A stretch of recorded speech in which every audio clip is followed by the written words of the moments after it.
I'm John Bittleston of Terrific Mentors International, and I've been asked to give you a short talk on Singapore as a base for business, for life, for family. Like all things in life, a lot depends on location, location, location. So we talk about location of Singapore. It's sandwiched in the South China Sea between China and the West, and that makes it a slightly vulnerable position geopolitically.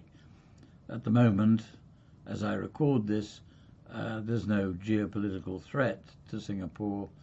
Indeed, Singapore is somewhat benefiting from being in between China and the West. That won't necessarily go on forever. One of the great advantages of Singapore is that it has a totally uncorrupt government. I'm not saying there isn't corruption in Asia. I'm not saying there isn't corruption in Singapore, in business in some places, but there's very little, and there's certainly none in government. We have the benefit of the rule of law. It really works here. You can walk down Orchard Road to an ATM at 3 o'clock in the morning in a T-shirt, draw out $1,000, stick it in your T-shirt pocket, and walk on without looking over your shoulder. It's very unlikely that you will be robbed in Singapore in that sort of way. Of course, we have criminals, but we don't have too many of them. They are kept very much under control. So Singapore is a very safe place to be. It's very safe if you have children. It's very safe if you're a woman walking around on your own. Singapore is very safe. In fact, I would have to say that I've lived here for over 45 years. I would have to say I think it's the most comfortable place in the world to live from many points of view. Singapore is flexible. It's not die-hard, domestically committed to one thing or another. It's a society that fits the events going on in the world. That doesn't mean it doesn't have principles. It has some very strong principles. They were brought into Singapore by the founder of modern Singapore, Lee Kuan Yew, who became the first Prime Minister after Britain gave up Singapore as a colony. And he did a fantastic job. He was largely responsible for the basis on which this place has been built. And we all owe him a big debt of gratitude here. I knew him quite well, and he was a wonderful man. We have, of course, enormous diversity here. Women are as powerful in business or in as many places in business as men are, and women keep their maiden names most of the time here. It's a good scheme. I like it. It allows a woman to feel that she is herself, and she is just as important as anybody else here.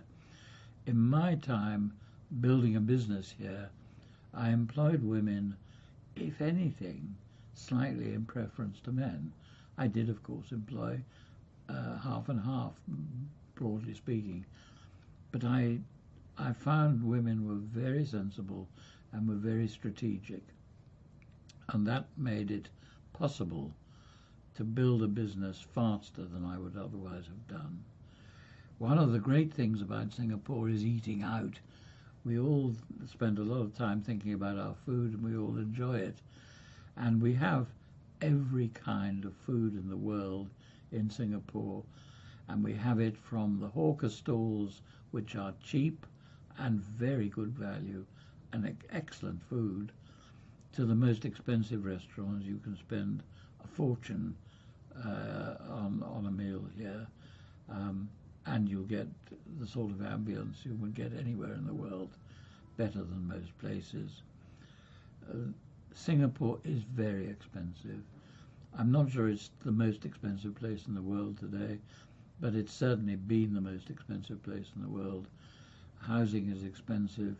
Cars are phenomenally expensive because you have to buy a certificate which costs you a lot of money in order to be able to buy a car, and the cars themselves are very expensive.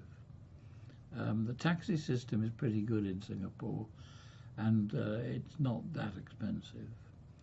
Schools, for those who are interested, and perhaps you're not quite interested yet, but schools are good here. They're broadly speaking very good, and very available. And the last point I want to make in this little talk about Singapore is it has a British background, of course, because it was a colony for many years until just under 60 years ago. And so the British there is a respect for the British here, but you have to be careful with it. We're not a privileged race anymore. We're not a special group. Older people, like to remember the British, and like to remember the days of David Marshall when he was the governor of Singapore. But today, Singapore is very independent and very successful. I think you should think about basing yourself in Singapore if you're building or starting a business. It's a wonderful place to be. I really have enjoyed it. I've had 45 plus years here, and I cannot say that I've ever had a day of sorrow in them. Take care.